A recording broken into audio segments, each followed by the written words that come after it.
báyà ẹni bá dára ó yẹ ká wí o, bíyàwó ẹni bá sunwọ̀n ó yẹ ká sọ. aya àmọ́dù hùn mí ní tèmi, arẹwà obìnrin ni àdúmọ̀dán ìbàdí àrán o. Rèbékà Ọmọlọ́lá ni mo ń ké sí lọ́wọ́, mọ́ dá kọ̀jọ̀kọ̀jọ̀. Bọ́dún bá ti dé o, ọlọ́dún mọ́ọdún ni kò sì máa ṣọdún ire. Bọ́dún bá ti dé o, ọlọ́dún mọ́ọdún o kò sì máa ṣọdún ire.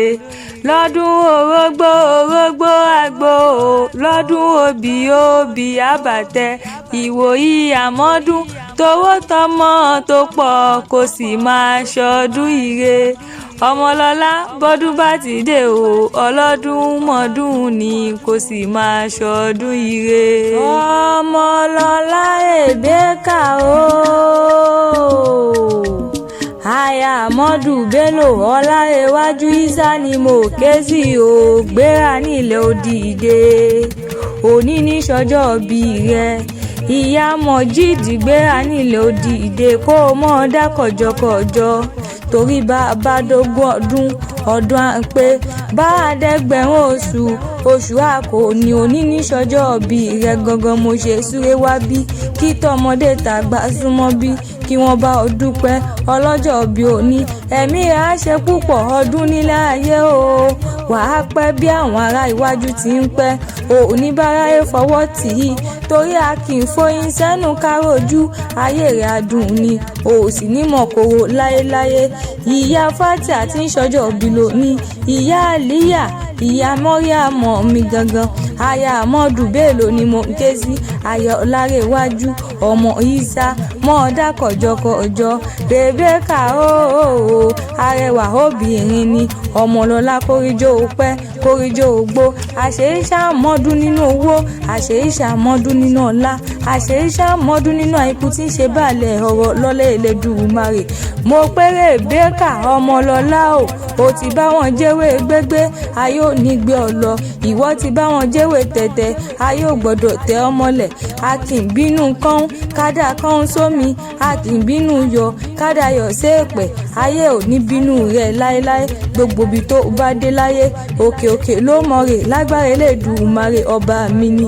Mo pé lógúnlógún ní láṣọ bọ́dún bá ti dé, ikàn á sì so lọ́gbọ̀n.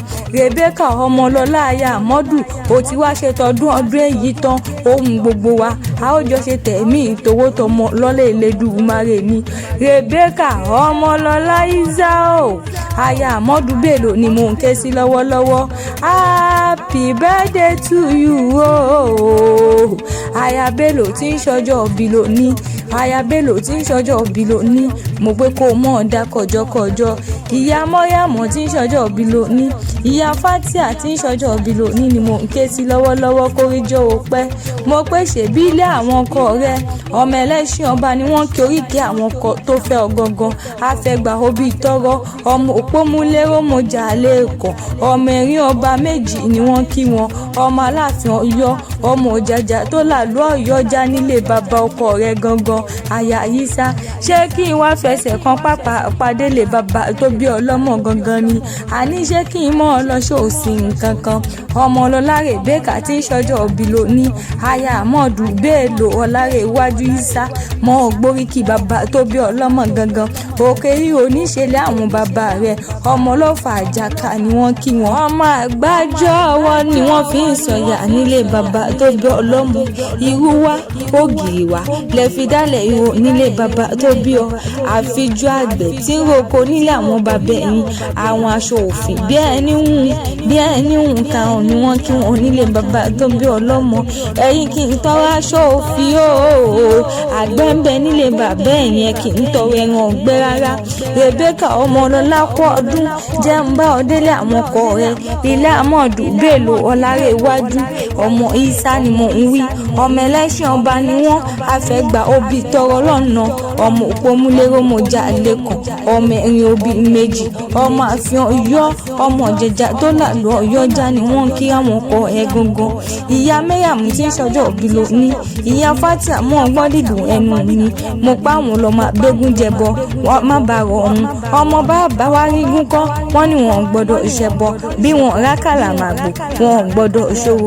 Wọ́n wá pé bí wọ́n bá rí wọlé wọ́de wọ́n gbọ́dọ̀ sí wọ́pa nílé bàbá tó bí wọn lọ́mọ gangan. Rebecca Ọmọlọ́lá ó mọ́ gbóríkì àwọn ọkọ rẹ̀. Àwọn lọ́mọ yúnmùyúnmù lóró ń ké orò ń ké yúnmùyúnmù nílé àwọn bàbá ọkọ rẹ̀ gangan ni. Àwọn lọ́mọ onígbò mọ́dé ọmọ onígbò mọ̀wọ̀.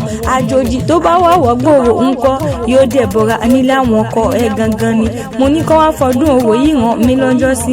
Wọ́n ní wo bí nígbà tòun toró gbó kí n wọ́ ọmọdékùnrin mẹ́sàn-án ọmọdébìnrin méje kí n wá ṣoṣù káràbátà kí n róhun gbẹ́bọ lọ sójú tálé bàbá tó bí wọn lọ́mọ. Mo wá gbogbo ohun èlò yìí tán kàkà káwọn Amadu Bello Ọlárẹ̀wájú ọmọ Isa fọdún òwò yìí ràn mí lọ́jọ́ sí. Igi pẹlẹbẹ náà fi lé ń lọ́wọ́ àmọ́ ká mo fín kò mọ̀ dún o.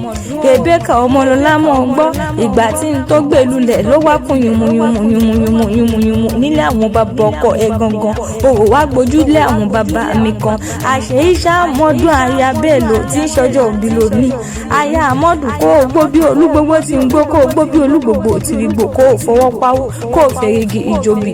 O wá ní kánjú kú o ní rohun gbé sọnù bí o ṣe bí ọmọ ọlọ́lẹ̀ Elédùmarè. Ọkọ ní kú mọ́ lórí ọmọ òsì ní kú mọ́ lọ́wọ́. O ti ṣọdún èyí tán ohun gbogbo wa a ó jọ ṣe tẹ̀mí ìtòwótọ́ ọmọ àìkú tí ń ṣe báàlẹ̀ ọ̀rọ̀ lágbára Elédùmarè. Ojúlóge Àmọ̀kẹ́ Akéwì mo kí ọ nígbà.